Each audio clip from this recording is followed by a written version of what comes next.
Hello, everyone, and welcome to this Young Professional event. As you might know, the Young Professional Network is a Brussels-based community that offers training and network opportunities to young professionals.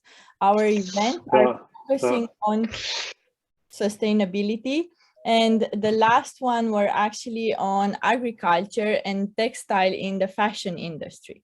Today's event was a concept that we developed last November as we saw the rising prices in energy. In parallel, we observed that more and more young people would like to work in this energy sector, focusing on sustainability. That's why we wanted to bring together, once again, young professional policymakers, but also experts in the industry. We now, of course, have a very different situation with the war in Ukraine, and the European energy transition is actually more urgent than ever. We really hope that you will enjoy this event, and we are looking forward to starting soon physical event in Brussels. I know everyone is eager to go back to that. So make sure to follow us on LinkedIn to keep in touch and to be aware of our next event. Today, I'm sure you are going to enjoy the conversation, but also the variety of experiences in our speakers. And I will introduce now your host of the meeting, my colleague Joep. He has a vast experience and long experience in sustainability, but also working with stakeholders in this sector and working together with our clients to achieve more impact in sustainability. So Joep, you have the floor, and I wish you a very pleasant event. Thank you very much, Lorena, and also from my side, a warm welcome to all of you. I think that by now the number of participants is still rising, so we're somewhere around 25 now. I hope that all of you managed to stick to the end, because we really have a very interesting lineup of speakers, as you can see in your screen. Also, we have a number of questions to put forward to all of you, so do pay attention, please. We start with 3 keynote presentations, and they are all focusing on 3 different pillars of the energy transition in Europe. So that's policy, it's technology, but also, and maybe especially, how to involve the next generation. So that's, let's say, young professionals and other young people. If during the presentations you should have any question or remark, please let us know through the chat, and we will discuss them after the presentations or in the speaker panel afterwards. Then I just need to know, because I believe that Mr. Devlin is not yet present. He was delayed. I see some people nodding. So in that case, we change the order a bit, and I would like to introduce to you Federico Barbieri. He is the president of the European Youth Energy Network. He's a young professional, and he's passionate about energy policy and engagement of citizens. So a perfect speaker to have in this event. Welcome, Federico. Before I give you the floor, we have in the poll a question to you, and it should appear on screen by now. Yes, there it is. So from your point of view, your personal point of view, what is the most underestimated pillar to achieving the energy transition? Is that citizens, is that policy, or is that technology? So please enter your choice. Yeah, I'll do it myself as well. Why not? Cheat a bit.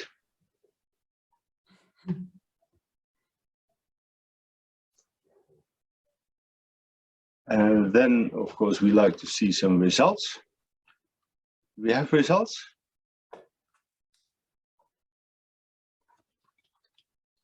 Okay. Okay, not enough results to be representative. So Federico, the floor is yours, and please educate the audience. Yeah, I don't know if I saw the results. It would be nice to know how the audience voted.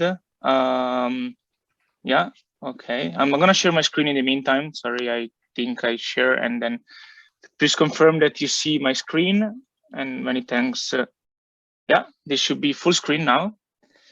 And so let me check the chat. Results are here. Okay. Maybe if you could write me in the chat what are the results, and then I would like to comment on that. So first of all, thank you, Lorena. Thank you to the whole Young Professional Network team for the invitation. And thank you to you for introducing me. And I'm very honored to be here today, which is such a great lineup of speakers. Oh, I see that 65% people replied citizens, 26% policy, and 9% technology. I'm gonna comment on these results later on. Thank you all for voting. As mentioned before, I'm here to represent one of the three pillars, the youth pillar, or as I like to say, more broadly speaking, the citizen pillar, and alongside the policy pillar and the tech pillar. So we answered the question already. You can see the pillars on the screen, and I really believe that all the three pillars are the foundations that are supporting the European energy transition. And if just one of the pillars is not stable enough, then our ambitions for achieving a climate neutrality will inevitably crumble. And as we've seen from the poll, this ambition really requires an active engagement of all sectors of the economy and of the society. And we all know that the consumers are often the ones that are paying the price of the energy transition. So we really must not leave anyone behind, no person and no place behind. And this really requires an all-encompassing engagement of the European citizens. Hence, the role of the citizens, and especially of the marginalized group, now I'm here representing the youth group, but it's just one of the many groups that we need to engage in the energy transition. And again, I think especially the youth, because I relate to it, is one of the most important and underestimated group in the energy transition. So we have seen that now our technological development is really progressing exponentially, but the progress of the society, so as I call this transformation of the society, is not progressing at the same pace. And this is inevitably creating a gap between the society and the technology, even the policy. When a policy is just deployed and there is no actual plan on involving the citizen in this policy, of course, the citizen will remain behind. The three questions that I will try to address today is that how do we achieve an effective social innovation, and what will this mean for us and for the skills that we need in the future, and what is the role of civil societies and young people in all of this? But before answering to this question, allow me to spend a few words about the current situations. So unfortunately, Mr. Devlin was not able to present before me, because I'm sure he will have given a great policy perspective. So again, I'm not gonna focus too much on the policy today. Oh, yeah. Yeah. And so the energy transition is the monument we're trying to build. And the current situation with the rising energy prices, the gas and the carbon market prices is like an earthquake, because everything is shaking, and all the pillars are affected. We are seeing like huge bills. We're seeing like massive change in policies, sometimes not coordinated between states. We're seeing a slowdown on the investment in renewable technologies. And of course, this is the first short-term impact due to the rising energy prices. However, I believe that we should not change the plan of our construction because our end game has not changed. Let's remember that we still have to achieve climate neutrality at the least cost for the consumers. So we should work towards strengthening the foundation and strengthening these three pillars. And what I will propose for each pillar, I mean, my personal view of the most urgent priorities for each pillar. The first one is an European coordinated policy response under policy. The second one is about investing in renewables and increasing the energy efficiency ambitions. And the third one is to enable effective citizen engagement. With regard to the coordinated policy response, this is clearly a bottom-up approach. So this is something that we are seeing from the European Commission, we're seeing from the REPower EU communication, And this is going in the right direction because it's providing a guidance and it's trying to align possible reaction from member states so that we don't react in an uncoordinated way. And I think that just this morning, there was a new communication released by the Commission. I didn't have the pleasure to have a look at it, unfortunately, but I'm sure there'll be interesting insight in that document as well. And then I will let Mr. Valiño and the rest of the panelists to provide what is the perspective on the technology and how what does it mean for the future? So short term, medium term, and long term. But down to the last one, and to the trickiest one from my point of view, which since it requires a bottom-up approach, is to enable effective citizen engagement. So now, since today we're talking about energy, I would like to provide you the best practices of our organization, the European Youth Energy Network, and telling you a bit more what we do, who we are, and what are we doing in our efforts in engaging a very specific group, which is youth, in a very specific sector, which is energy. So EYEN is the first and only federation of energy-focused youth organization in Europe, and our mission is to place youth at the heart of the European energy transition. And we want to prove that young people should be considered as a relevant stakeholder group that must be consulted and considered in most of the decision-making processes across all the geographies, so on a regional and a national and European levels. And this is something that unfortunately is not happening at the moment. So we created EYEN because we wanted to tackle three main challenges, specifically in the energy sector. The first one is the lack of youth engagement. The second one is the missing cooperation between youth energy-focused organizations. And the third one is the insufficient understanding of institutions and processes in the energy transition. Because as you might know, if you don't understand what's going on, if you don't understand what is the policy process and who's involved, who's responsible for implementing a policy, for ensuring that that policy is respected, clearly as a citizen, I have no idea how I can engage with policies. So this is really, really important. And maybe a concrete example regarding the first point on lack of youth engagement. In my experience, I witnessed this many times, like civil servants, policy officer, people working in national ministry, trying to develop youth policies, but without consulting young people or without even having a young person in their team. So how can we develop something that is fit for this group of citizens if you're not even consulting this group of citizens? And this is something that we really want to push and we want to educate policymakers on. So here I want to change the status quo. And the points I'm going to present in this slide, I believe that are universal. I mean, they apply to the energy sector, but they could even apply to any sector and to any group of citizens that if you're willing to represent or to speak on behalf of any group of citizens. So the first point is about advocacy, because of course, once you represent a group, you need to advocate for the group. In our case, we want to advocate for a meaningful and effective inclusion of young people in the energy transition. What does it mean, meaningful and effective inclusion? This is something I think we need another webinar because it's really complicated and there are a lot of different ways in which you can engage young people. But this is something we can discuss in the Q&A maybe. The second point is about coordination. I mean, European Union is diverse, is composed of many different cultures, many different groups. So it's really important to coordinate, and the importance of cross-border cooperation is crucial, especially when you're aiming for the same goal, which is again putting young people at the center of the energy transition. That's what we do. We want to create an environment for these organizations to collaborate between each other. The third one is connection, and we want to close the gap between institution and youth organization. So we want to become the catalyzers between these youth organizations and relevant stakeholders in energy transition in the public and the private sector. The third one is about empowerment, and it's about really boosting existing youth organizations. We don't have to reinvent the wheel. We need to push the existing organizations and we need to push for the creation of new organizations when these are not there yet in specific countries, because of course there are countries that are really active, for example, Italy, the Netherlands and Germany, but in some countries, I think the youth agenda is not as important in the country I've just mentioned. Last but not least is about education.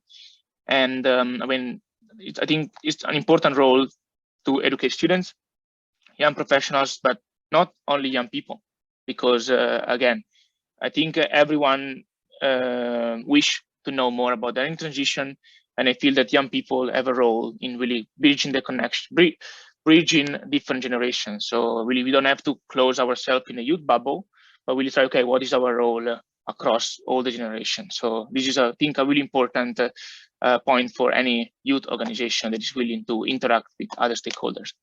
So I believe that there is potential to create similar networks across the different value chain and in the different sectors.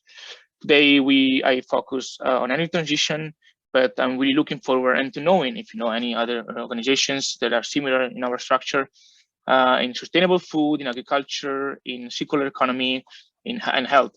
And I'm sure that this year is the European Year of Youth.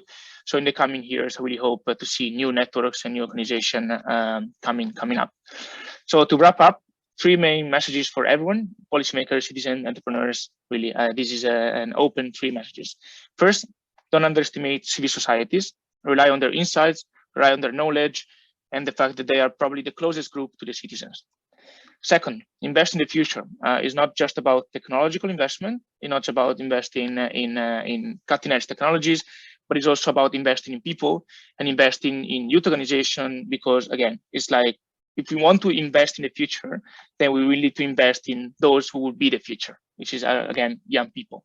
And also recognize the value of the young people and provide them with the right resources in case you want to engage with young people. And last is, again, harness the power of youth. The power of youth is not always there. It's not renewable because, again, we won't be youth one day anymore. And so we really need to put now youth and the art organic transition and make sure that there is the exchange of, there is like a line between all the initiatives that involve youth, and they are well coordinated and they have a meaningful outcome and a concrete plan, long-term plan. So give them ownership and trust, and I guarantee that you will receive the benefits in the long term. So this is the end of my presentation. You can visit our website. You can follow us on our LinkedIn and Instagram and Facebook page. You can also send me an email if you want to know more. We are also recruiting new volunteers if you're interested in, and also we also a crowdfunding campaign in case you would like to support us in our endeavors. So this is the end of my presentation. I would like to give the word back to you, and many thanks for listening, and enjoy the rest of the event. Thank you, Federico. I think that was a very convincing speech that you made, and well, let's see if the participants think so as well. If you have any questions or opposition or supporting arguments, please leave them in the chat, and we will come back to them later on. In the meantime, Mr. Brendan Devlin managed to arrive. A warm welcome to you, Mr. Devlin. And I understood that you were working very, very hard on what you usually do. Brendan is a strategy and foresight counsellor in DG Energy of the European Commission, and his main job is to give leadership advice on options to phase out fossil fuel. Now, as you may know, just yesterday, the University of Manchester published a research report that concludes that wealthy countries like those in the EU should stop using fossils altogether by 2034, so that's 12 years from now. So I'm curious to know Mr. Devlin's view on this as well. Before giving you the floor, Brendan, there's a polling question for all participants, which should pop up again in the screen. Do you think that you are knowledgeable about EU energy policy? So let me please have your response. I'll participate as well. I'd just like to do that. And I was promised that results would come up a bit quicker, so please be fast.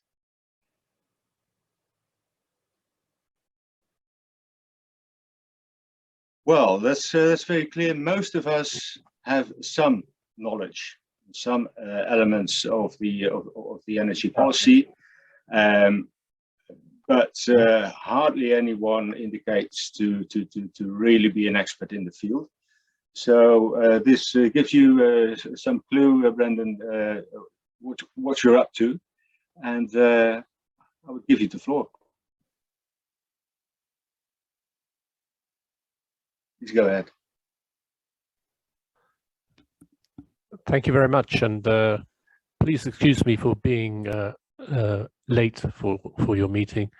As you may know, the European Union, or some of you may know, I guess now after that poll, the European Union is working very hard to solve a lot of the energy problems that are caused by the unprovoked aggression of Russia against Ukraine. And today some very high-level decisions have been taken, and a few more are coming before the end of the week, I expect. Today, a task force has been created for to deal with some of the supply problems that we are going to face in the coming months. And to my surprise, I was appointed to it. So we've just had some of the first meetings about that. I don't want to take up the entire meeting talking about the present crisis. In the long view, the present crisis is not or should not be seen as eclipsing the existential crisis that we face from climate change, and that is the work that we were doing until very recently, until we've been dealing with this current problem. I just wanted to, though, take up one of the points Federico was talking about, the importance of youth. Several years ago, we set up an initiative for energy sufficiency on European islands. And we wanted, at the same time as we were setting that up, to set up a youth climate network that would create small teams of people, multidisciplinary teams of people who could assist communities to become sustainable. These small groups would be composed of technical, mechanical engineering, electrical engineering type groups, but also social science background people who could work on creating communities, people who could work on anthropology and such like, and then an environmental, in the sort of everyday sense of environmental team as well, people who knew about biodiversity and such like. And we wanted to create this European Environmental Corps and send them in small groups to islands to advise on how to transform the islands from what they are now, which is primarily diesel-fired electricity generation, to renewables. And whilst we got the overall idea through with regard to decarbonizing islands, both in the European context and at a global level, the specific proposal on involving youth and youth teams was stopped. And the reason for that, coming from the political level, was that there was a belief there was no interest from youth to do these types of things. And it was one of the biggest surprises I've ever had of a proposal that we put to the College of Commissioners, that it was not adopted. So my message, I guess, to Federico is that you need to get it over much more forcefully that you are interested in doing these things. And you might even consider, because we have a new college now, a new president, Mrs. von der Leyen, that you as a group could make a proposal like that, to say there is the possibility of European youth to self-organize and to create a group of people who would be willing to assist in the technical, anthropological, social, environmental aspects of the energy transition, and to work with local communities to do that. There is a great need for that because nearly all of the professional advice that one can get in this area is far too expensive for most communities. And there could be an opening there for a youth-based framework to my message about Federico's point. Anyway, what are we doing about the fossil fuel phase out?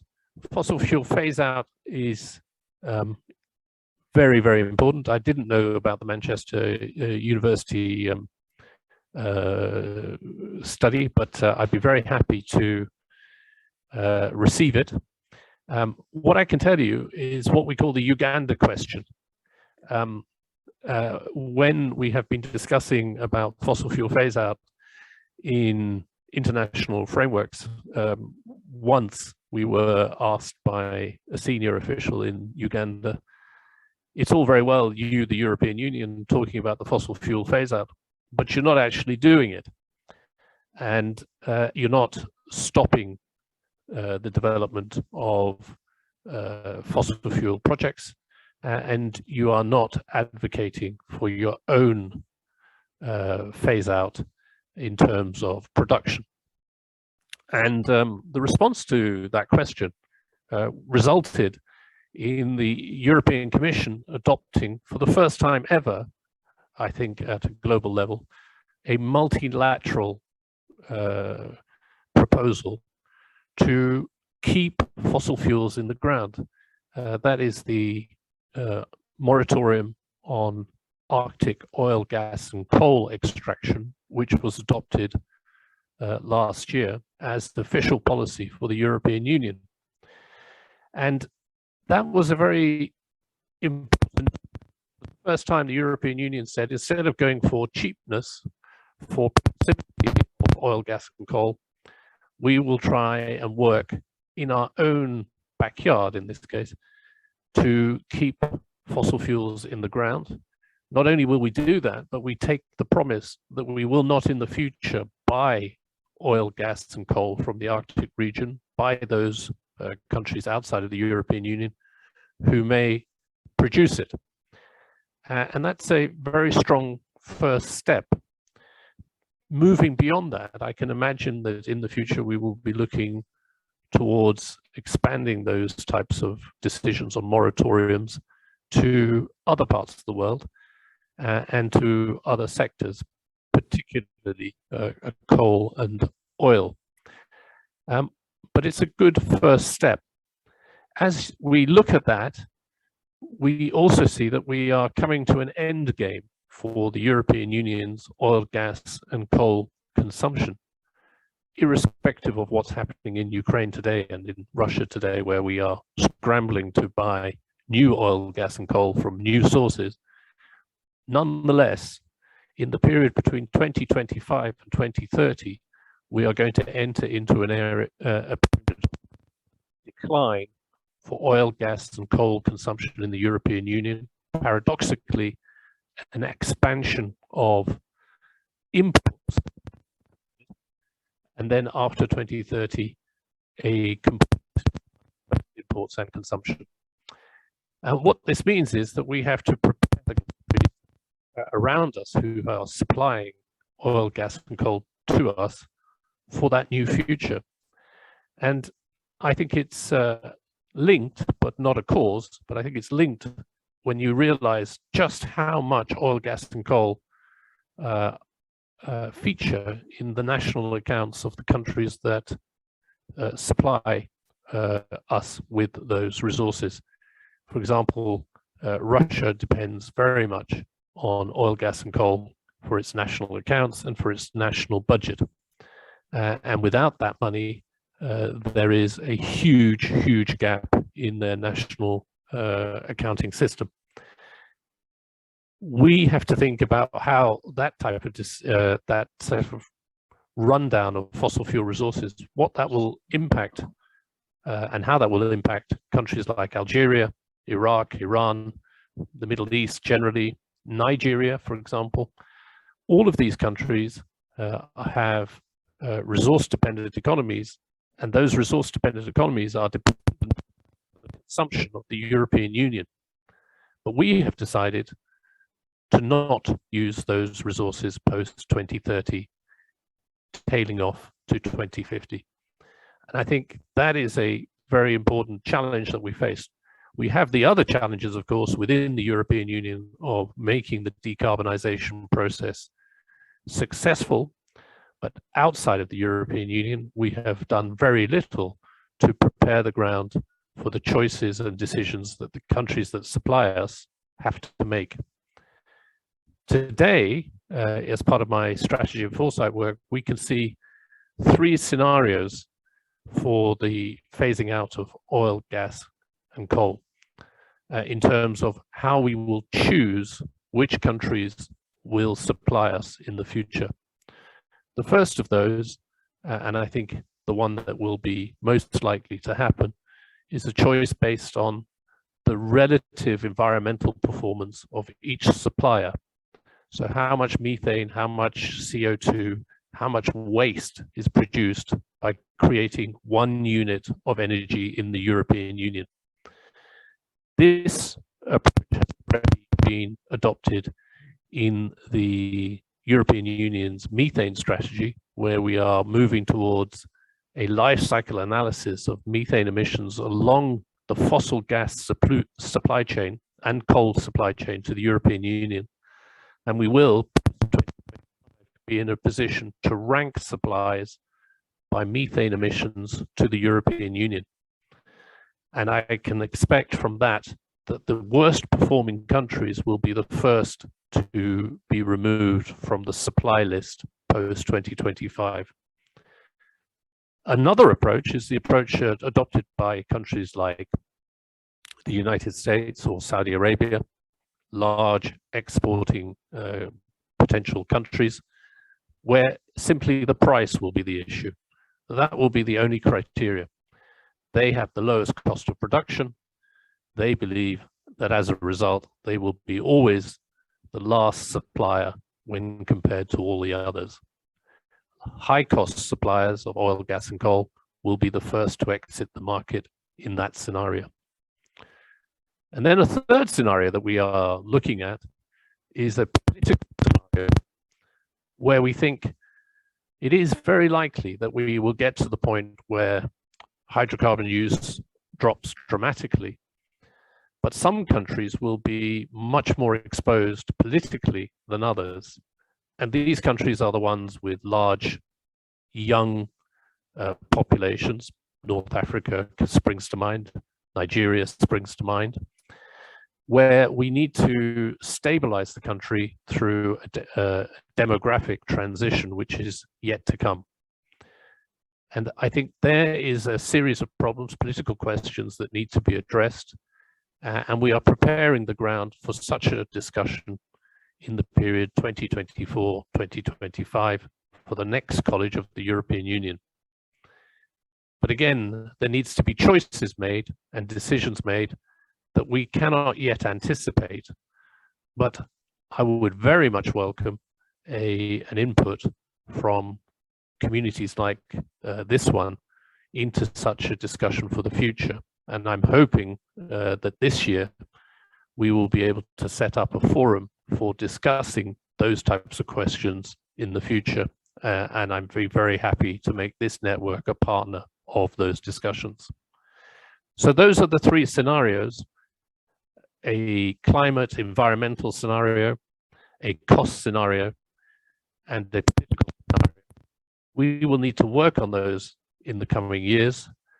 And in the immediate term, we will have to deal with the consequences of what is a terrible, terrible, unprovoked attack on a European country by a near neighbor. We will go back to dealing with the immediate problems, but we must not lose sight of the long-term issues that we need to address in order to meet our climate targets by 2050.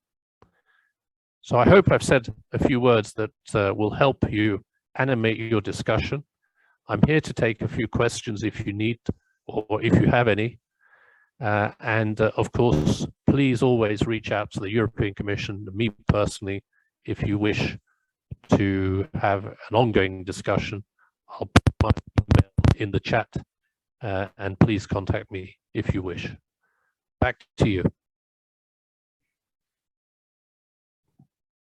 Thank you very much, Brendan. That was well, a number of very clear explanations as well as invitations. So I think that will be warmly received by this audience. Any responses, any questions to what you just presented to us can be left in the chat, and we will come back to those after the presentations. Now, so we dealt with the involvement of citizens, and especially young citizens. We dealt with policy, phase-out policies, and now the third pillar, the technology. We have Javier Valiño here, and he knows everything about energy technology, don't you, Javier? He's really the expert, so pay attention and learn. He's heading the Energy, Climate and Decarbonization Unit of Atos Research and Innovation. And from there, he's also the technical coordinator of a Horizon 2020 project. It's called Merlon, and that deals with optimizing local energy systems with high shares of renewables. That's, of course, a huge technical challenge, how to do that when the sun shines and doesn't shine, etc. So Javier will provide us with some examples of how especially digital technology can help there. Again, before Javier can actually start, we have a polling question. There it is. In your opinion, how important is digitalization when it comes to the cost of energy and the future of the energy industry? And you only have a few seconds, and then we can see the results. Then we can see whether we think Javier's story will be important at all. But, well, let's see. Is it working, or should Javier there it is. Yeah. Ah, good. Good. So you're a very important speaker, then, Javier. A keynote speaker indeed. Yes. A keynote speaker indeed. Please take the floor. Thank you very much. So thank you very much, you, for this nice introduction. Thank you very much, Lorena, Margot, for inviting me also to this to make this keynote speech. And also, I hope I can keep up with the making a presentation as insightful as Federico and Mr. Devlin. So I will try to cover this pillar for technology. I do know a bunch of things. I don't know if I know everything, but I will try to keep it as insightful and as concrete as my predecessors in this panel. So first, a few things regarding Atos, what we do, and how we position ourselves in this technology environment, and specifically for energy.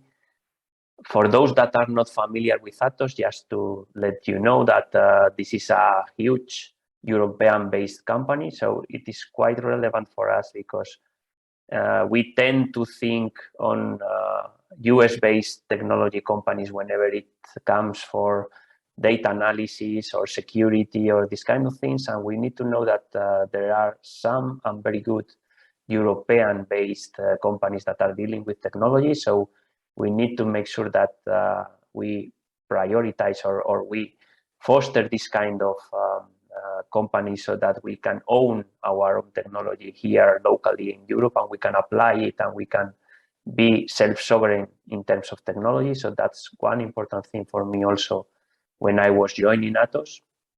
And we are not that well known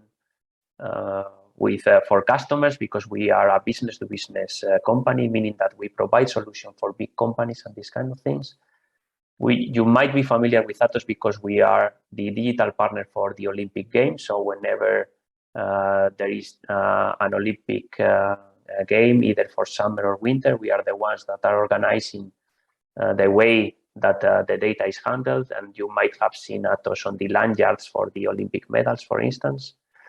And specifically going to the topic, one key thing for me also to join Atos in this part of decarbonization is that one of our main objectives as a company, not just as a department specialized in these kind of things, is that we try to provide decarbonization as main innovation or a key asset in our portfolio of solutions. And we approach it from a dual perspective, what we call green for IT and IT for green.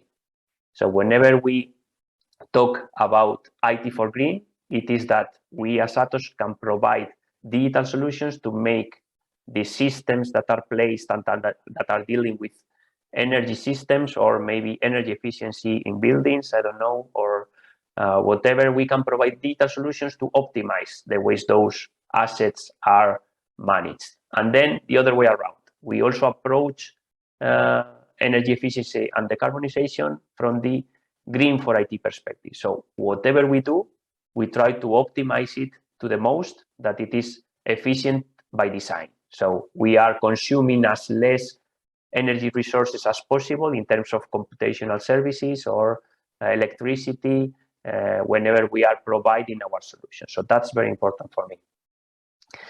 Then specifically inside this big animal that Atos is, I am representing a department which is called Atos Research and Innovation, which is the innovation hub for Atos, through which we are trying to propose these state-of-the-art, very, very innovative solutions that are still to be tested and therefore should translate into real products in the market in the near future. And in order to do so, I would like to acknowledge also a very good program from the European Commission for innovation. So we participate in European Commission funded projects that are fostering this kind of innovative solutions. So just for those of you who are not familiar with this, we just started last year the framework program for innovation, which is called Horizon Europe, which was the subsequent program from H2020 mentioned by you right after my presentation. And it is a program in which the European Commission tries to foster new solutions at every level. So we have programs for different verticals, and specifically for energy and decarbonization, there is a huge program in which everybody or every company that is EU-based can apply. And if we build up a consortium with a good idea, they will fund this project so that we can provide innovative solutions. Given our technological base and our digital expertise, what we do as Atos is positioning ourselves in this kind of projects as the provider for this kind of digital solutions.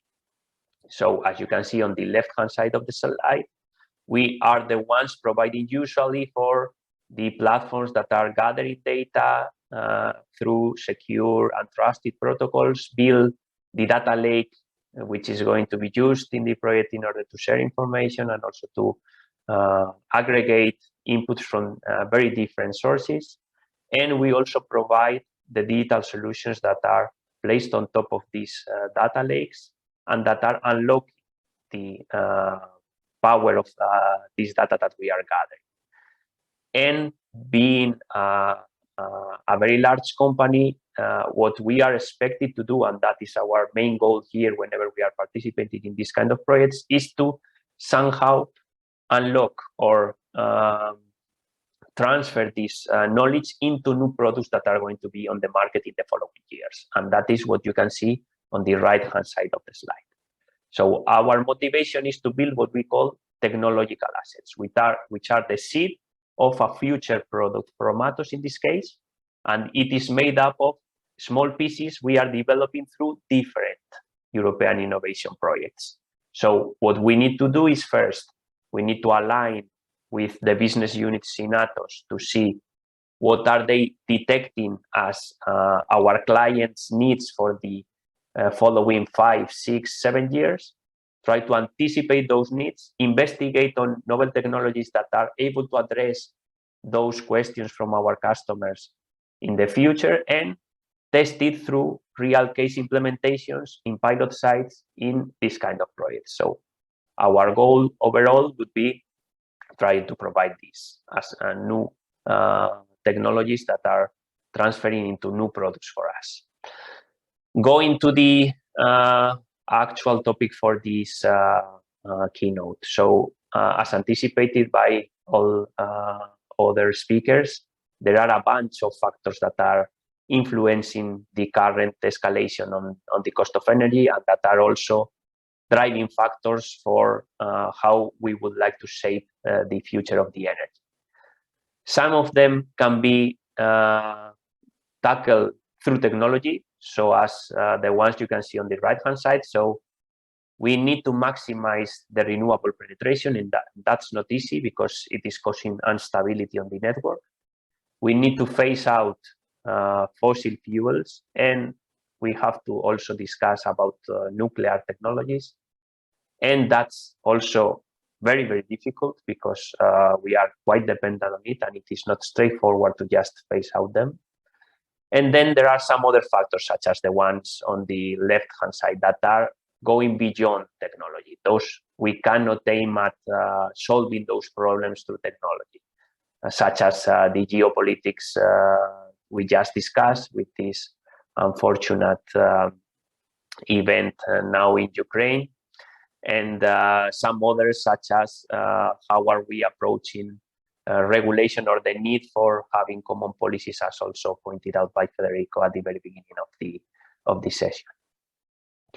So what can we do through technology in order to help the future of the energy system? So we approach it from the so-called 3Ds you can see on the screen on the middle of the sandwich. So digitalization, decentralization, decarbonization. That should be the motto for any technological solution which is provided for the energy sector. Why digitalization? Because that's the means through which we can, for instance, maximize this penetration of renewables. If we have enough data from every piece of the system, from the generation up to the retail, we might be able to maximize the way we are using energy from renewable sources that are, in some cases, unpredictable, in some cases not constant on the way they are delivering energy, and do have also a lot of constraints whenever we are also looking at installing them, not just at the transmission side on high voltage, on high renewable plants, but also at small scale directly on the distribution network, or maybe just directly at prosumer side. We need to also cover decentralization, as you can see on the top of the slide, with the distributed energy resources. So decentralization from 2 points of view: physical decentralization, so that's having different points for both generation, storage, and consumption along the value chain, and not just unidirectionally as we had 15 years ago or so. And also logical decentralization. So these concepts of blockchain, virtual power plants, in which we have several assets that can be managed efficiently logically, although they are physically distributed. And finally, decarbonization. So how to make everything as efficient as possible, prioritize those technologies that have lower CO2 footprints, and also in this respect, it is very important to involve, for instance, electric vehicles and the transport system for electromobility. So that's also a huge way of both combining decarbonization in the transport and energy verticals. And finally, as an assisting technology, we also investigate on purely climate things, so that we can make, for instance, accurate precisions of the weather and therefore the energy consumption and the energy generation forecasts that are allowing us to also make some intelligent decisions. So just to conclude with, how do we see the future of energy in terms of technology?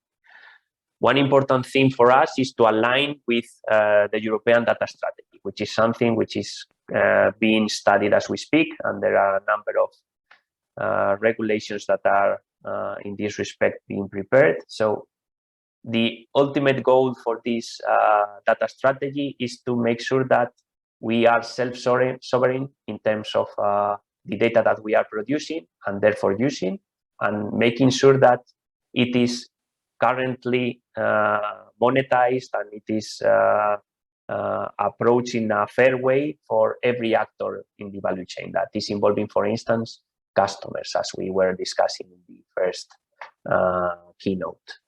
So how to deal with this? So far, what we have is verticalized solutions. For instance, we have our digital solutions for energy that are directly addressing those things for energy. The idea would be building what is called data spaces, which are self-sovereign, trusted, and secure spaces in which we all feel comfortable with sharing data, with a set of rules that are allowing us to keep the sovereignty of those data, monetize them, or trade them for services or other data. The idea for these data spaces is to combine not just one vertical, but multiple verticals. So we will have to study not just energy-related things, but also cross-operational things with other sectors. Maybe the most direct one for us to combine with would be mobility, as we were saying. So electric vehicles are a good example for this. But we can start including in the loop other verticals such as Industry 4.0, agri-food, assisted living, you name it. And the idea would be building on top of the data space a marketplace which is allowing us to trade this data and services. If we are able to make it in a way in which we keep this self-sovereignty of the data and we unlock the potential for the reuse of this data, not just for the ones that are owning the data, but also for whoever is interested in doing so and is providing value on top of the data they are using, we will thrive in building the data economy the European Commission is envisaging as the future, not just for energy, but for the whole ecosystem and the innovation ecosystem. And having said so, that's everything I had on my side. I will be happy to answer your questions, and also feel free to contact me if you are interested in knowing more. And we do have some openings as well for technologists, so just feel free to drop me an email in this respect. Thank you very much. Thank you, Javier. This was well, high level, I have to say. I really had to concentrate. It's very interesting, very clear that we will see a lot of important developments in the future. And then with me, always the question rises: how long is this going to take? When will we be there, you know, in the optimal situation with all the data management and the data market, etc., and an optimal use of renewables in our energy mix? What is your timeline, so to say? Well, I think, and also linking to something Federico was pointing out earlier, I think in terms of technology, we are almost there. So we are able to produce digital solutions that are optimally managing these things, but we need other actors to be involved. One of those actors are consumers, because in order for us to implement or unlock all the potential from renewables, we need active involvement of prosumers to be reactive to potential signals for increasing or decreasing their consumption within their comfort levels, but addressing those so we can save the peaks for demand and generation at a given certain hours. So we do have the technology, but we need them to be involved, and the other way around as well, also linking to the data spaces. We do have the digital solutions that are able to manage large amount of data from different sources and produce combined and optimal management of complex systems. But we need the data owners to feel ready or feel comfortable with sharing this data. And those actors are usually big energy companies, which are very, very conservative in terms of unlocking some certain information which they consider as business critical. So if we convince both large players and small players along the value chain that they should be involved, and we reach this real involvement from their side, I think the technology is ready. So that's our goal for the future, to evangelize, let's say, about these digital technologies and the benefits we can bring. I think the way that you answer it also links to a question that was put in the chat by Abel. He asks, what do you need from local or national or European governments to deploy digital solutions for the energy system? Are, for instance, mandates important to achieve sufficient adoption and interoperability? Yes, that's some of the barriers we detect whenever we are studying this kind of projects we are dealing with. So it would be very helpful if we can homogenize, let's say, the regulation country by country at this European level. But that's a huge thing, and that's a very complex thing. We, for instance, whenever we are doing this kind of projects, we see some regulatory frameworks and markets, such as in Germany, Austria, Italy starting, the UK also starting. They are quite beneficial for this kind of solutions that are involving multi-party agreements, and also with a market in which they are allowing us to trade energy or to trade flexibility. While in some other cases, such as for instance in Spain or Portugal, we are a little bit behind, and the regulatory framework is not allowing us as digital providers to enforce this kind of solutions and therefore unlock all the potential we can have. So on an ideal scenario, it would be great if we can move towards these more liberal, I would say, market scenarios, but I know that's a huge challenge, and it is not just dependent on the European Commission, it is dependent on each member country, and therefore we need to try to move into that direction, but hopefully making sure that individually each country is acknowledging this challenge and the way forward. Yeah. And Federico, from the point of view of a citizen, a consumer, maybe a local energy producer with solar panels on his roof, from that point of view, how would you receive this this overview, this future that Javier has just shared with us? Maybe I think something that we often forget is that we think that we can communicate in the same way with everyone, and we assume that everyone will receive the same message and will actually proceed with implementing the energy transition. And this is, I think, a big mistake that many policymakers are making. So actually, you touch a really important point, because many times I'm always trying to speak with my parents, for example, and really trying to convince them and to be more energy efficient. But sometimes I realize that my language is not the right language, because they lose me after 1 minute, because I'm going very too technical. And this goes back to the importance of communication, and really to go back to the basics, and really, okay, sit down and say, okay, what is your current knowledge? And instead of telling people what to do, we should ask, okay, what would you like to do? And then you sit together and you say, okay, then really list what are the things that you can do and what are the things that have the biggest impact. Because even if I'm an expert in the sector, I don't know what is the best thing I can do at the moment in my house. And this is something that is really important, I think. And this is something that we depend on different countries. And this is something that, once again, I think civil societies have a really important role. And for example, quoting like, I was walking around Brussels and I saw this like small shop, and it's an energy info point. It's like run by volunteers, and the people are basically there to explain to normal citizens how you can what kind of energy efficiency intervention you can do in your house. And they're very objective. They're not linked to any private company. So this is really, people need trust.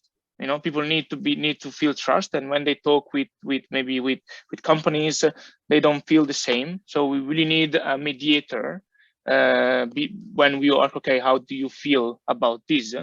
And we really need to collect the inputs from them, and then fuel this, channel this input to the policymaker. So we need to make this bridge. Otherwise, people won't actually proceed and implement the solution that Javier and Javier were mentioning. Yeah. Is it something, Javier, that you're working on as well, or that Atos or similar companies are working on? Yes, for sure. And well, maybe not directly us, but we work in collaboration with other entities at European level. And one important thing that it's also something the European Commission is now realizing it should be somehow mandatory in this kind of projects we do, is providing the means for us to establish a thorough communication plan so that we brief everybody who is interested in participating in the project, because at the end of the day, in this kind of projects, we apply our solutions over a small pool of users, I would say between tens or hundreds of users, depending on the project. So we need to first make sure that we do a thorough communication plan so they understand what they are signing for, what are the benefits, and what are we requiring from them. Yeah. And also especially if they are going to be remunerated in some way, or what are the benefits they are going to obtain regarding this. And then there is another point which was, I think, mentioned by Mr. Devlin in his speech, which is regarding social science and humanities. So we need to make sure that now that we are developing digital technologies, we take this as a cornerstone for the development. So putting ourselves in the shoes of the users and trying to think what is the best way to develop, not just to sell them, develop our solutions so they will feel comfortable with using it. Yeah, and that brings us more to the social side as well, we're trying to achieve a fossil-free future with sufficient. Still with sufficient wealth generation, and that relates, of course, also to the socio-economic side. So Arturo, for instance, asks, given the current context with energy prices rising all across Europe, what's your opinion on energy price calculation and price ceilings options that are being discussed? Do you think it could be useful to make people realize how energy transition towards more sustainable models can also have a direct positive impact on the prices? If that is the case, I would ask. I mean, perhaps we will just have to pay a truer price for energy in the future, but that raises the question, can everybody afford those true prices? In any case, it's not about my opinion, it's about yours. Federico, what would you have to say on that? I think now I need to remove my hat as a European Youth Energy Network and put my hat as energy markets consultant. And no, I believe, okay, on the price ceiling, and there are some countries actually putting on the table this option. And there are two problems here. The first one is that if it's an uncoordinated decision, so if there is a different price on gas and electricity in different countries, you can understand that this will create disruptions in energy flows, will disharmonize our energy market, which so far have delivered incredible results. You can also check the latest ACER report from the agency, from the market monitoring report from the Agency for the Cooperation of Energy Regulators. And in the moment you put in a cap on a price, you're sort of disincentivizing consumers to actually invest in new technologies, because in the moment you see, whoa, this I cannot pay anymore for this bill. This is something that, okay, it's going to be temporary. It's something that, okay, prices will reassess on a different level, but this will promote other policy and other instruments. For example, in terms of renewable energy, the power purchase agreement, so long-term agreement with renewable energy, and the consumers will finally think, okay, maybe I need to switch supplier because these people are just draining all my money. And this is something actually when this thing happens, I think. We find the issues in our policy, in our regulation, because of course regulation is not perfect and the market is not perfect, but again, it's a pendulum between, okay, how much you want to regulate and how much you want to let the market do their job, right? So we need to find the right balance. And every time we move this pendulum, I think we discover new things. We see how we can improve our market design, but we must not really change the rule of the game. We must not go unilaterally, like really trying to convince member states tomorrow and the day after tomorrow of not taking any uncoordinated decisions.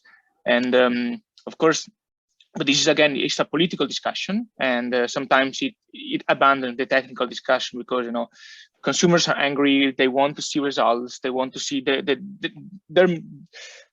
parameter they have in mind is how much they're paying at the end. Then what happens in Brussels? What happens in the ministry? Even if they're working 24 hours per day, they don't care.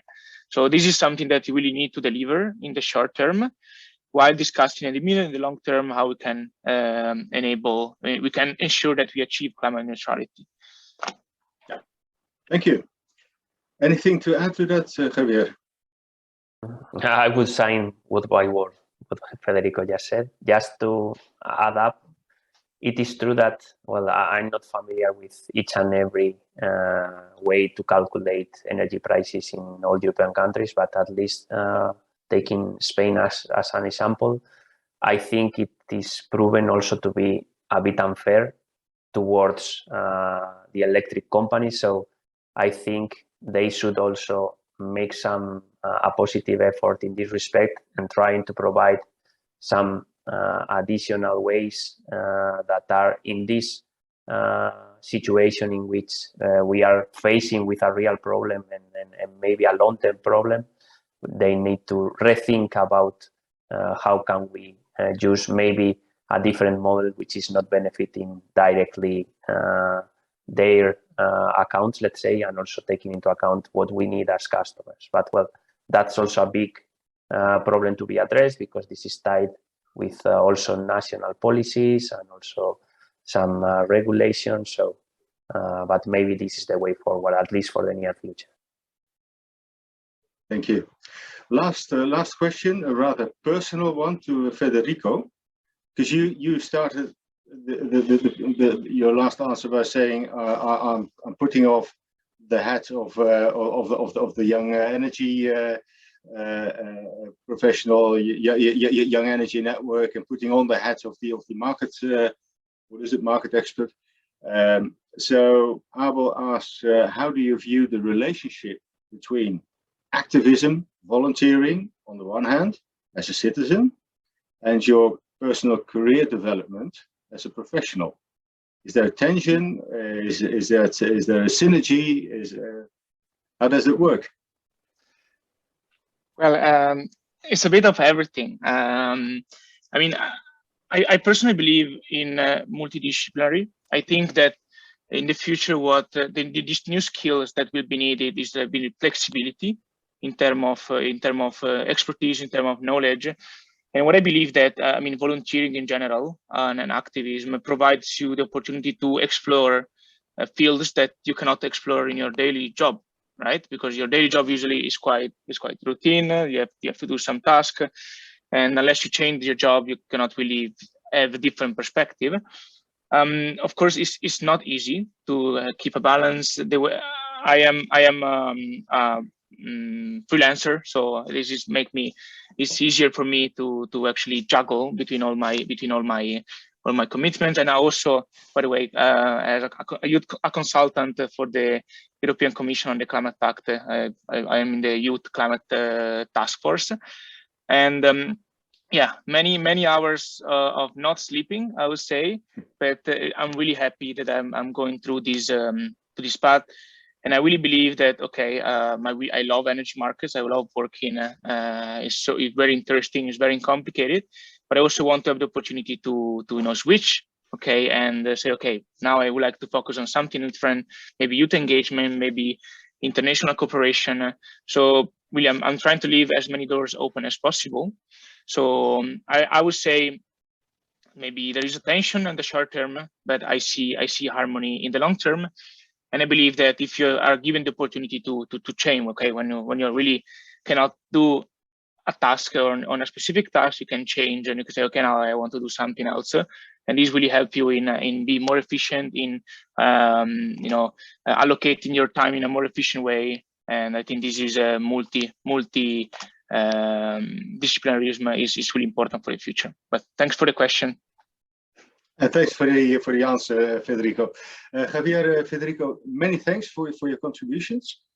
And of course, those thanks also go out to Brendan Devlin, who had to leave early as well. Very busy agenda, but after his speech, we understand why. So thank you once again. And we will move towards the speakers panel, but not before we prepare that bit by using a couple of Mentimeter questions. In the chat, you can see the code of the Menti that we are using. After 2 years of constant online meetings, I suppose that, well, I already see the first results, that everyone knows how this works. So the first question is, it's a personal question, it's about you. Did you see energy bill increase this past winter? And if so, how much? So either it's no, or it's a little bit, or it's really a lot of money. And still see some movement there.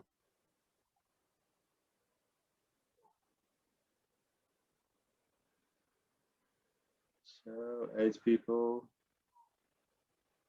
Let me have a few more answers to this question. Maybe people need some time to type the code.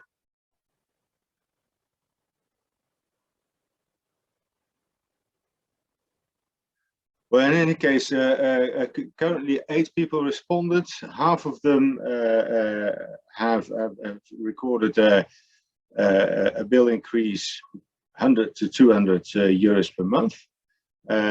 Now there's another one, so I guess that would be like 2 people saying, well, over 200 euros per month rise in energy costs, which is considerable, of course. And there's only 1 person out of the 10 by now that did not notice it. That can mean 2 things: either the bill didn't rise, or he just doesn't look at the bill. So next question: are you planning renovation work to improve the insulation of your home? Are you going to make your home more sustainable in the near future? In the next 5 years? So there's not too many people. Can we have some good resolutions, please, for the next couple of years? We need it.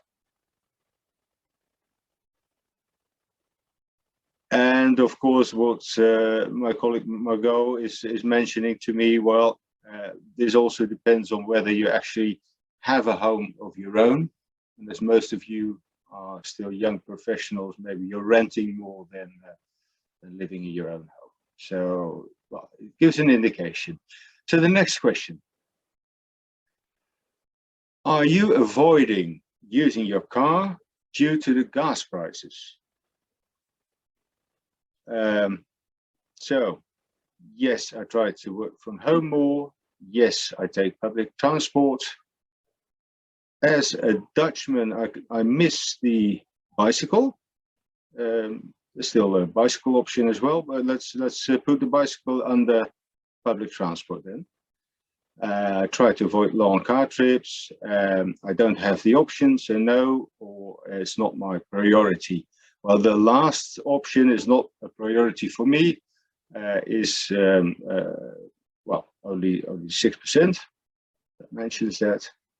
I just see that people really choose, most people really choose to either stay home or take public transport or bicycle. Then the Great Resignation, something that started about a year ago, I think, or that was noticed about a year ago. A large number of people, first in the US, but then it was also noticed in the UK and the EU, many people quitting their jobs to go and do something else. And one of the drivers to do so is that you want to work in a more sustainable industry. Now, does that relate to you? Well, already a number of people say, I love my current position. That's always good. And also a couple that say, I'm currently searching.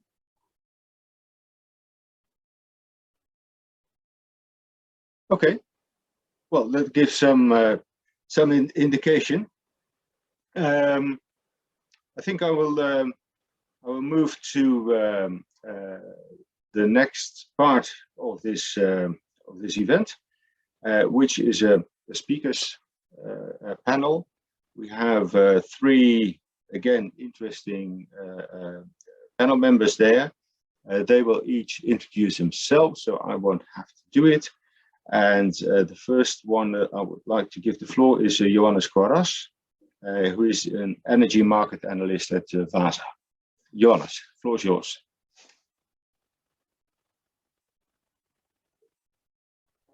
Yes, hi everyone. Let me just very quick share my screen.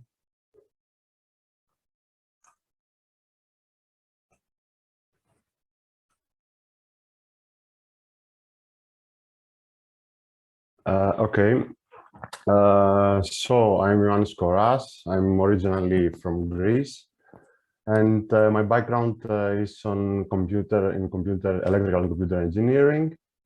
I work for more than 2 years now as an energy market analyst in Vaasa, and I'm a member of the data science team. My main tasks include the collection analysis of energy pricing for households and other small-scale industrial customers, such as several other research projects related to cost savings and market trends. Today, I'm going to present my point of view on the recent developments and the energy market crisis across Europe from a data perspective. And the data that I'm going to show you in the next slides come mainly from our two basic public projects, which are the HEPI, funded by the Austrian and Hungarian energy regulators, and a collection of competition and monitoring data, which is delivered to the European Commission.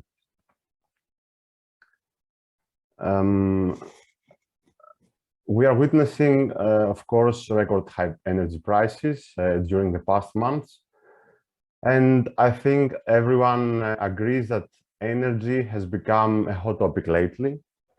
It all started several months ago, we can say, when the increasing demand due to the gradual resumption of world activity after the end of the lockdowns revealed an energy supply crisis.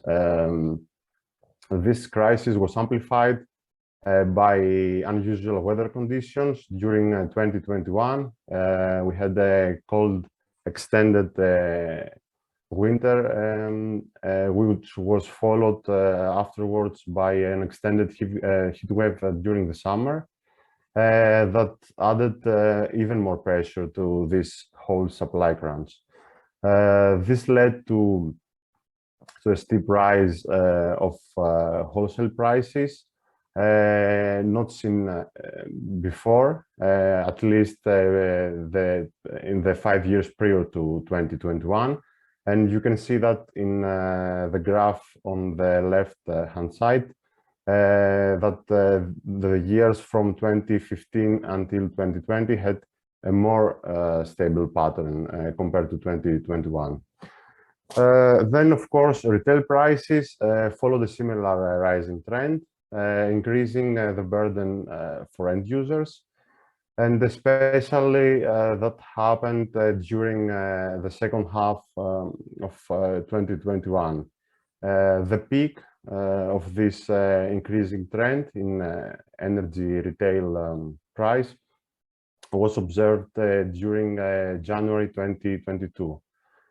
In the same direction as to end consumer prices, retail customers started facing difficulties and were forced in some cases to operate even on negative margins because of increasing prices.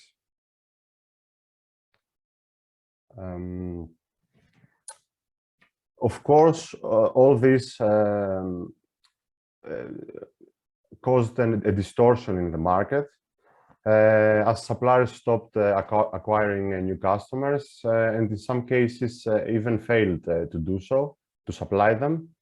All this led to a decline in the offers available in the market by around 30% for electricity and 34% on average for the gas market.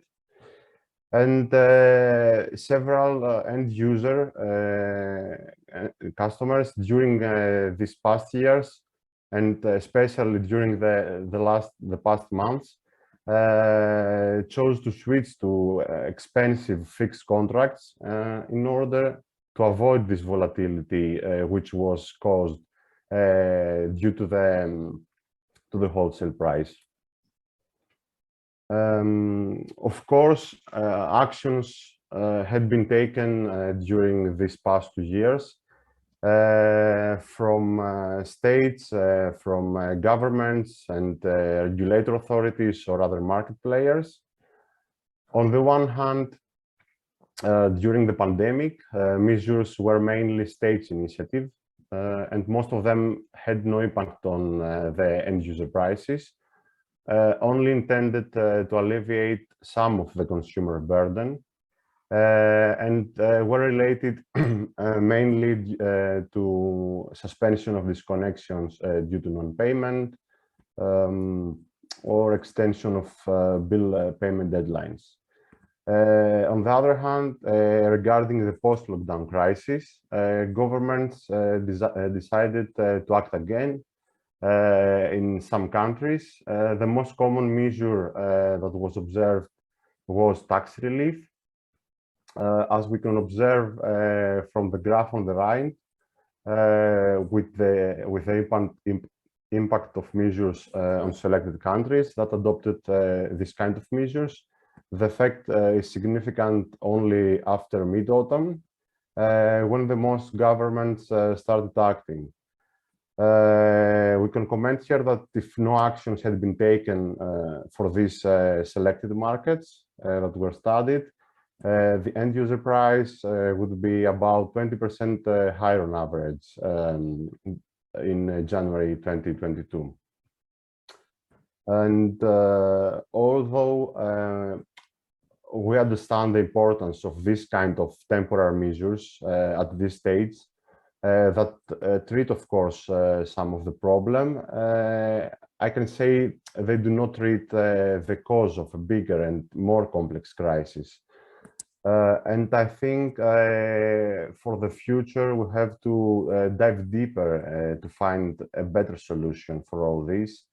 And it is vital to see a collective effort towards energy transition. And of course, it's interesting to see more sustainable practices being adopted. That's all from my side. Thank you for your attention. Thank you, Ioannis. I have one more question for you, and you have to answer. It's mandatory, I'm told. And that's the question: how did you and why did you become an energy consultant, an energy expert? How did you end up in this career? Okay, if it's mandatory. Energy as a topic always interested me, I can say, but I think I was convinced I would like to work in the energy sector during my studies at the electrical and computer engineering. where I understood its potential and its importance for the future of the world. And I believe there are still a lot of steps to be taken towards that direction to become energy sustainable in the future. And of course, I would like to be part of this whole procedure. Okay, thank you. We'll move on to the next panel member, which is Guntram Pressmair. Guntram is a consultant and researcher at E7 Energy Innovation and Engineering, and he is also a member of YES-Europe in Austria. Guntram, your introduction, please.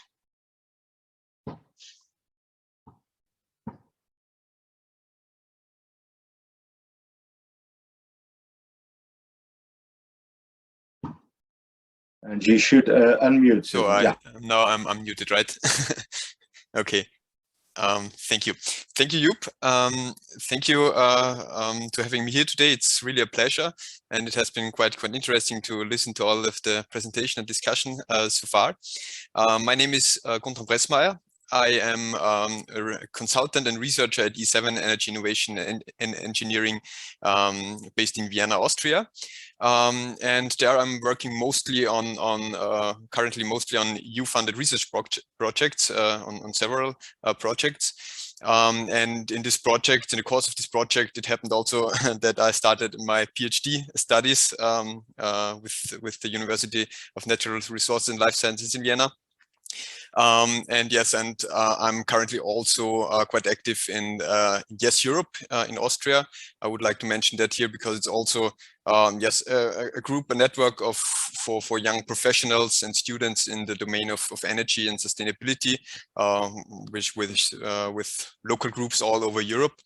And yeah, that's also quite an interesting organization, I guess, in this setting. If you're interested in, just check it out. So yes, my main topic that I'm working on is the topic of flexibility in electricity markets, and that's also where all these research projects I'm working on it.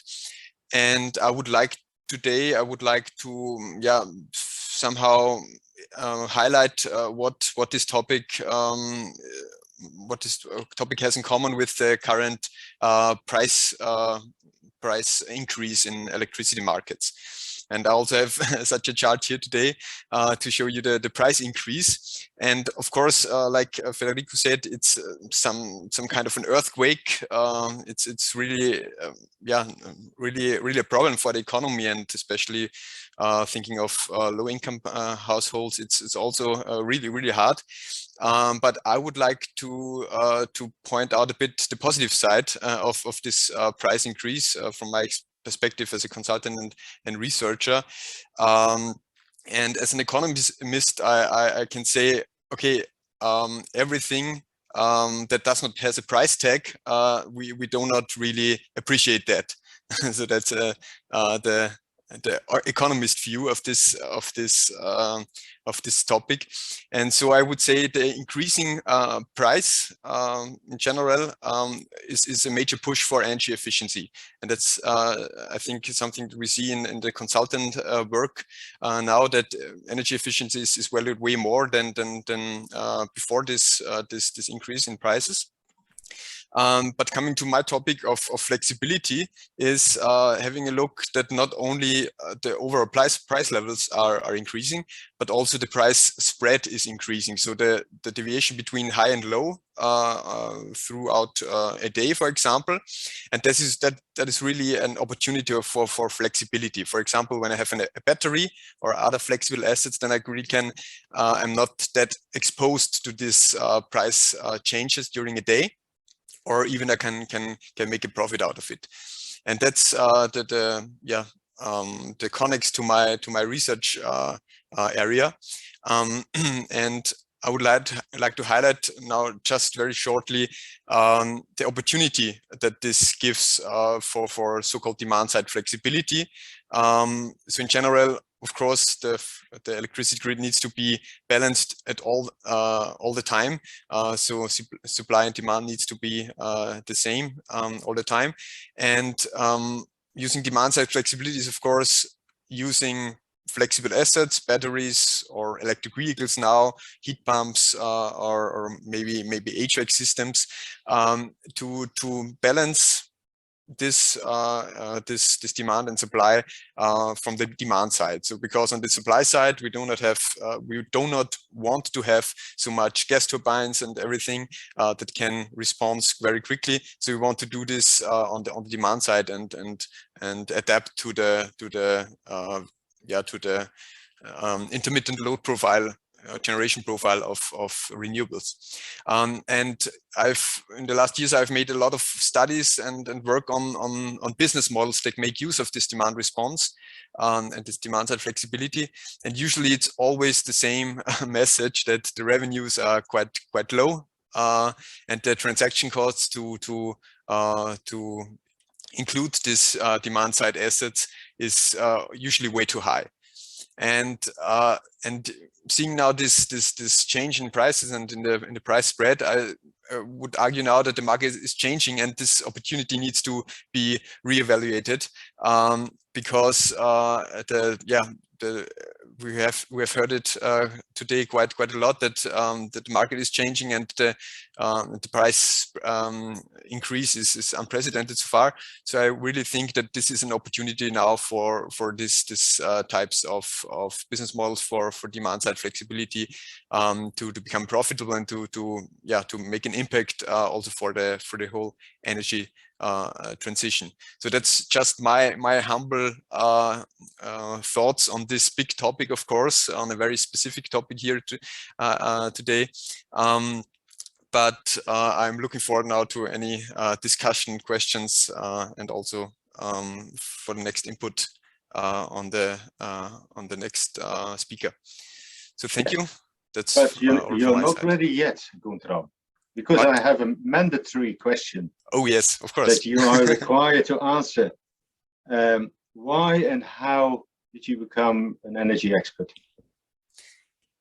Yes, so the fascinating thing about energy economy and the energy industry for me is that energy and now more electricity also is shaping our society, the modern society, how we live.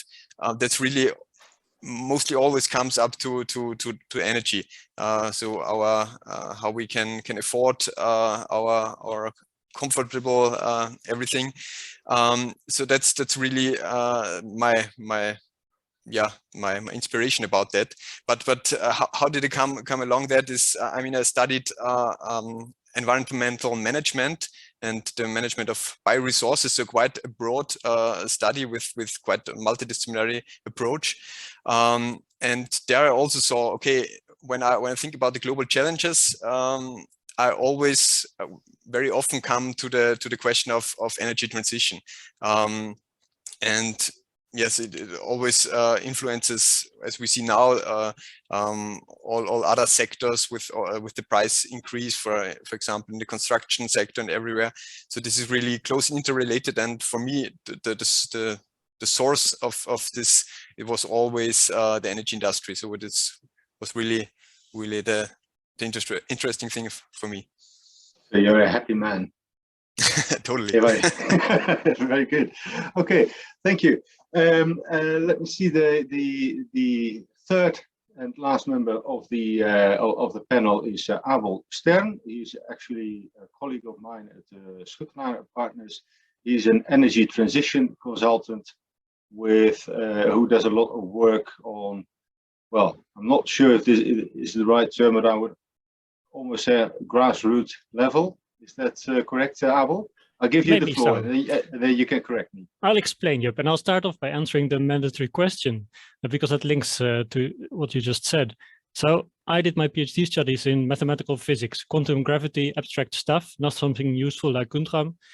And I realized that I was really working on the very long term, like centuries before anybody could really profit of the things that I was doing. And this long term was really getting quick out of reach if we don't act on the climate. And that was a big divide in my daily existence between the long term that I was working on and the climate, which is now really a short-term issue, I'm afraid.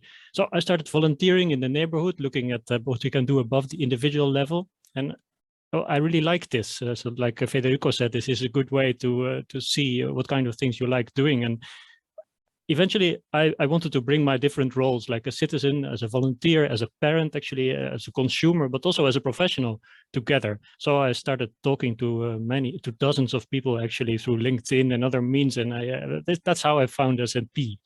And well, I'm quite happy here. And let me tell you something about my work there.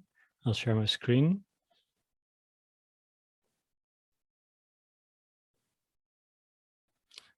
So SMP, I work in SMP in the Netherlands. And from the energy transition viewpoint, the Netherlands is a bit of a special case. And I'll tell you why. The silly thing is that the Netherlands is the little red dot in the middle of my presentation. It is very small, and there's really a lot going on. It is one of the most energy intensive places in the world by surface area. And that means that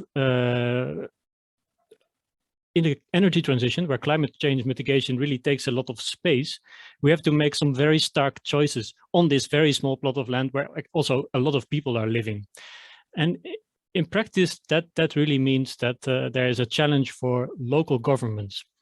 And in the Netherlands, they carry responsibility for allocating land. They carry responsibility for deciding on local energy systems, especially for heating buildings. And they're having quite a hard time because they suddenly have a huge responsibility of shaping this energy transition, which is also a transition in industry and in society. I'll talk about two small examples here. So the picture on top is a picture of The Hague. It's the city where I live. And it's a map of the plans they have for the different neighborhoods in the heat transition. So the yellow parts of the city are the parts where they really don't know what they should do. And this is the official plan that has been published. So it's more than half of the city. And that's a typical situation where it's really hard for local governments to make these stark choices. The picture on the bottom is of a planned data center in a very small town called Zeewolde. So Facebook approached this town and said, we want to build a data center. There will be a lot of money for you. And they said, well, that's great, come here. But then people realized that this was going to take a lot of land, which is already scarce. And this was also going to take a lot of sustainable energy, which is super scarce.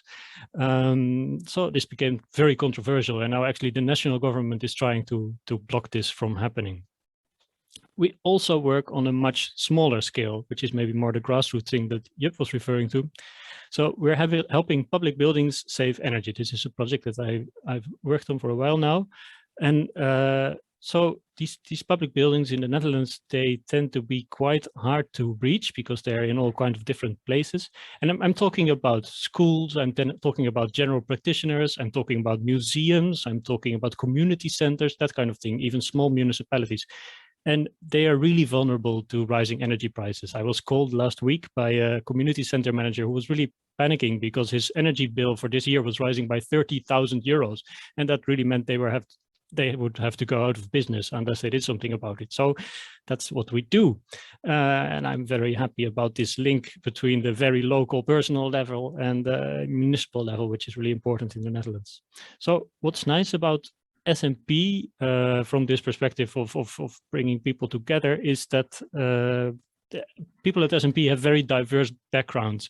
So this is ideal for finding solutions to the puzzle and also for showing people how there are different choices that they can make in different fields, like agriculture, like industry, like buildings, how these fit together.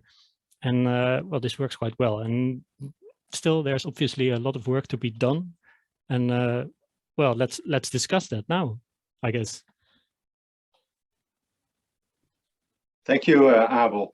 When you showed the map with the little red dot, which is the Netherlands, it is very small, but you put it right bam in the center of the world map, like the whole world sort of revolves around the Netherlands. And that's at least what many Dutch like to believe. Precisely. Apologies to all the other nationalities present for this bit of chauvinism that was shown here. We can have a small discussion, and of course, and this is to all the participants, to everyone attending. Please let us know if you have a question. You can do it through the chat, or you can just raise your hand. If I miss it, then Margot will send me a signal. Someone raised his hand. So please don't hesitate. In the meantime, there was one thing, Ioannis, that triggered me. You showed many graphs and stats, etc. And for me, that always means that I have to think faster than I'm actually able to. But there was one which showed the number of energy companies that actually went bankrupt, that left the market.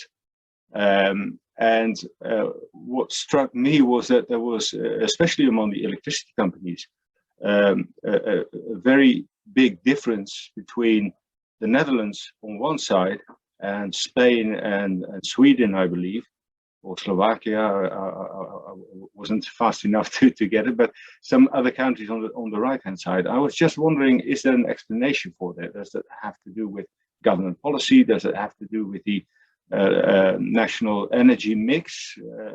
More, I don't know, more nuclear, more wind, more water power, whatever.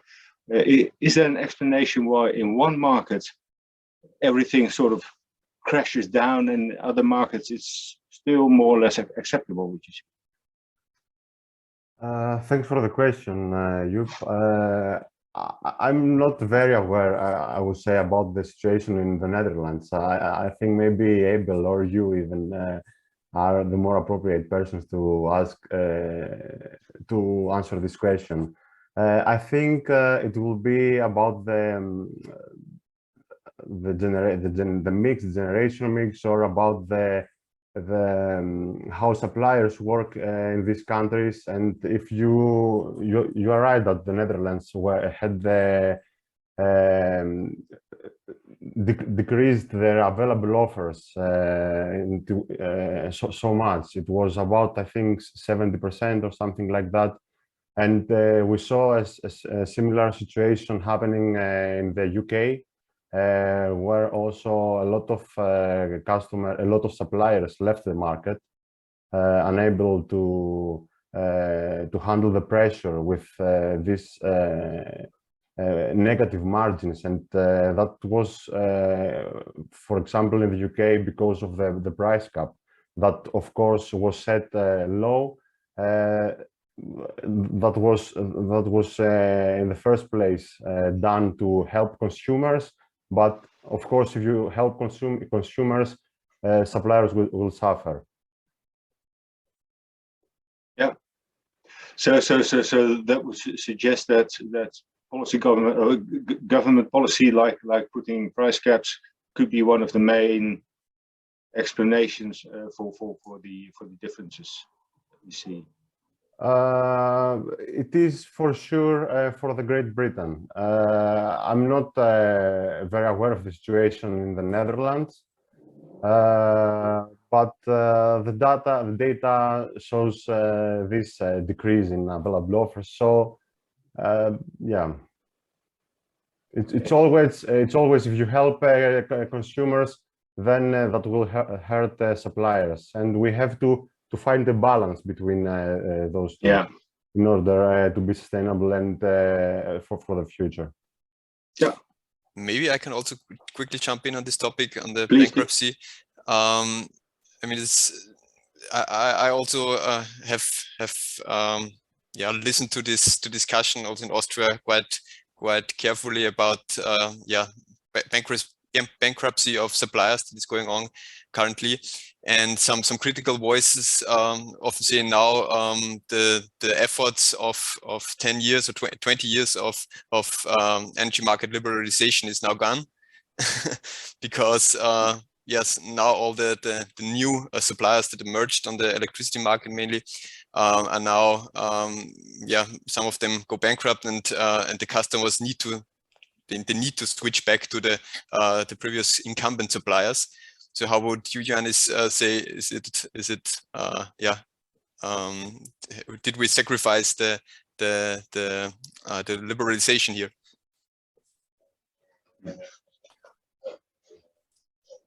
Ioannis, any view on this?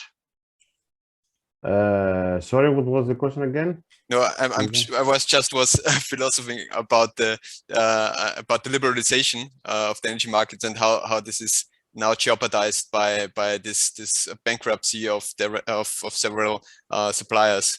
But maybe someone has also a view on that.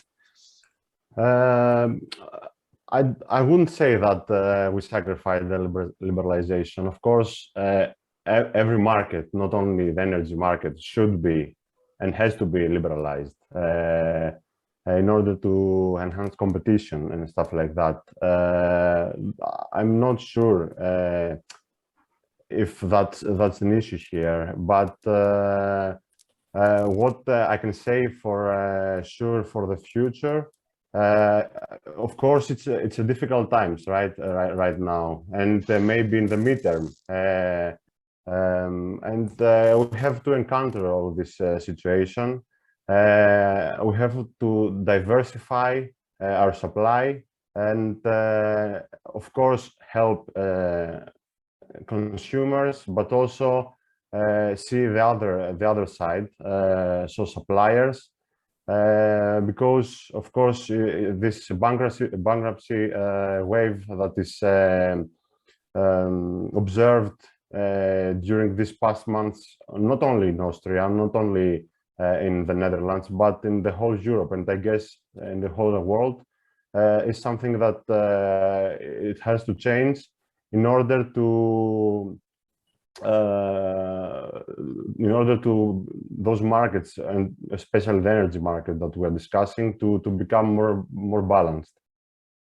Also, if I may add something to the remark that Guntram made, the Netherlands has been super proactive about decoupling energy transport from electricity generation, even before a broader discussion about whether this was desirable. And this has led to the emergence, I think, of some suppliers that really do not have any assets. So they're really just only selling on energy. And then that also means that they have no capital reserves, and that they go bankrupt quite quickly.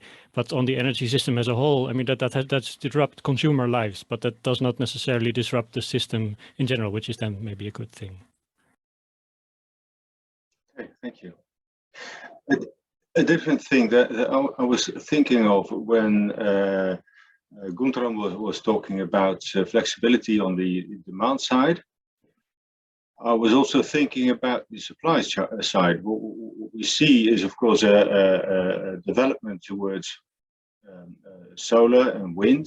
So all these relatively unpredictable energy sources that may produce the energy when we don't really need it, and vice versa. How do you view that? Where is the limit to the amount of these let's say natural renewables like solar and wind? And what can we do with the rest? Should we move to nuclear? Should we move to bio-based energy, things like that, which all, of course, have serious issues? Is there anything that we could or should do on the supply side as well, given the current situation and all the graphs that go through the roof, so to say? Yeah, so first of all, as an Austrian, I'm not in favor of nuclear, of course. No, but yes, of course, it's also the supply side would be even the easiest way, and from a traditional traditional perspective, it would be the most logical way to start there. But yes, I mean, the renewables are not, I mean, they are predictive, but not controllable. And I mean, to a certain extent, we also maybe to the largest extent, maybe we will have in the future storage capacities on the generation side. I mean, storage is not demand and not generation, but large scale storage for big power plants. And also, I mean, gas turbines will also still play a role, I think, in some years. So I think that's I mean, they will get more expensive because they will be less needed during a year, but I think they will still be an important part. And in the end, gas turbines can also be powered by renewable gas in the future. So that's something that could be switched quite easily, let's say. But yes, I think the demand side is interesting because there are already quite a big volumes of flexibility there. We will have electric cars there that is coming more and more, and that's just an asset that should be used. And digitalization, as we heard today, can really foster this and using this existing assets that we have. Yeah. I see Abel nodding a lot. Yeah, are you agreeing, or do you have things to add? I'm agreeing, of course. I think on the storage front, there's also heat storage, which plays a large role in plans for the built environment, especially in parts of the Netherlands, although that takes some space, which is an issue here, obviously. And well, some people would have answered your question by starting to talk about hydrogen, which is of course one storage solution. I don't know how Guntram views this topic, but I'm glad that we view this in a broader perspective, where there are many storage technologies being considered, and many flexibility mitigation technologies being considered, because this is absolutely essential. We can't just also add just one thing. In practice, some part of the solution is also over-dimensioning of generation capacity, although that is not maybe not the most efficient solution from a systems point of view. Yeah. Yeah, it's even more. I see that Ioannis just left the panel. He's back again. Okay.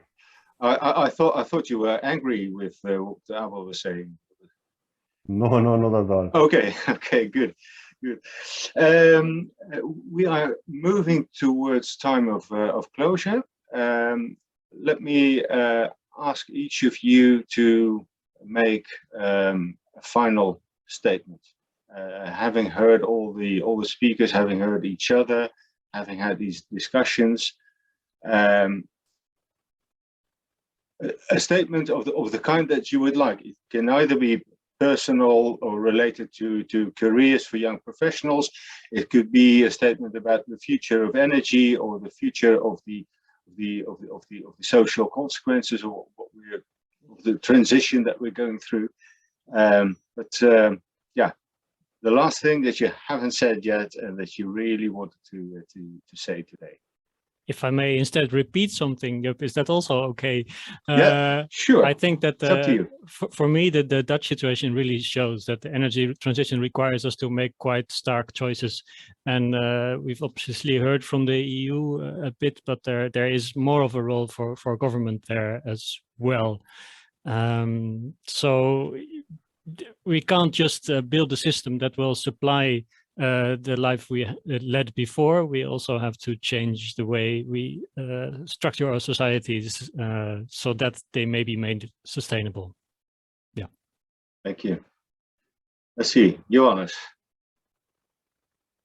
Famous last words for today, at least. Yeah, my message would be, first of all, about the high energy prices, that in general, I believe it's a transitional period.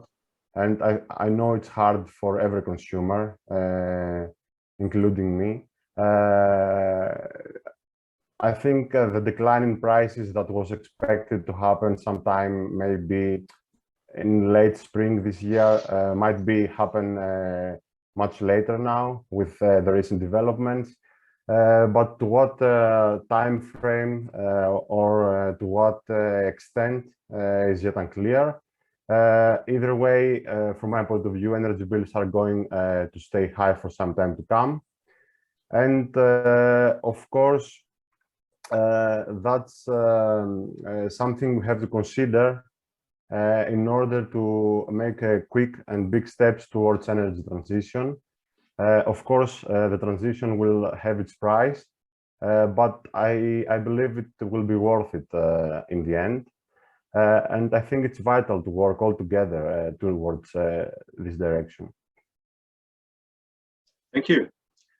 Guntram, the last words. The last words. Yes, at least from my side, I would like to highlight for this last statement the importance of such a knowledge exchange that we have in such a network like this. And I think Mr. Devlin made it quite clear that this is really needed when he says he's really open to all recommendations and input. And also when I think about the research project I'm working in, it's always a hard part to formulate really specific policy recommendations, which is always a part of these projects. And it's really, really hard to make them appropriate for the policy audience. And that's also, I think, an issue for all organizations like the Youth Energy Network or YES-Europe or other organizations. And so I think this knowledge exchange and knowing from each other the positions, that's quite important to really to come as one recommendation of the youth, for example. Yes, so that's I think the valuable thing about knowledge exchange like today. Thank you. Thank you. Well, thank you, all three of you. And by the way, in the chat, there is also a final statement from one of the attendees, Mas Fopma, who says energy transition is complicated.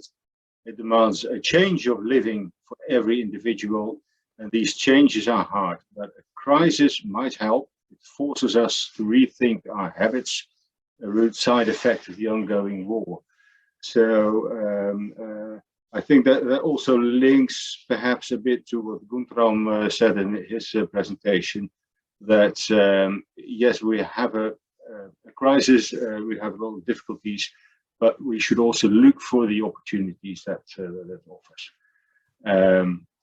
Although, of course, we all hope that one of the root causes going on in Ukraine will stop very soon.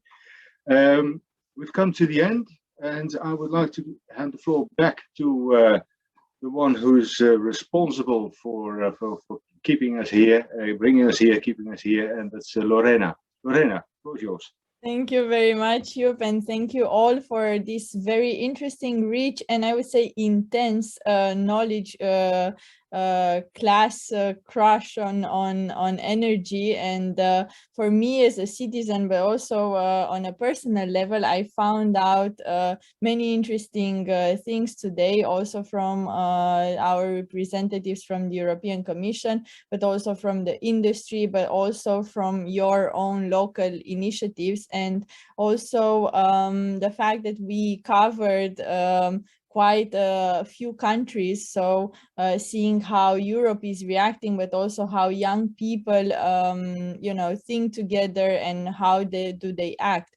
For me personally, this is very important because I do believe that youth is the future of Europe, of European Union, and I think it's important to set a very solid base on every initiative, and we should contribute with our thinking, with our creative ideas, but also with our support on sustainability and our support on a more climate neutral you know, identity. And I think it's really important to gather to discuss these things, although I know everyone is sick and tired of webinars. So that's why I would really want to thank the participants that stayed with us for 2 hours, and they were very consistent in their attendance. I would like to thank you, the speakers, that you took your time to prepare this, but also to share your experiences with us. And last but not least, I would want to thank Joep that he took his time and his energy in this energy webinar, and that you did a great job in interacting with the speakers and make the connections also with the audience. And just as a last word, I would like to remind you that the Young Professional Network is back on physical events. So you will hear from us soon on many other topics. So our pillars are agri-food, energy, and health. And I saw that someone was asking about the presentations. Stay tuned on our LinkedIn page, and you will all receive afterwards thank you email for the participation. So we will definitely share the presentations with you. Thank you so much and have a lovely afternoon. Bye.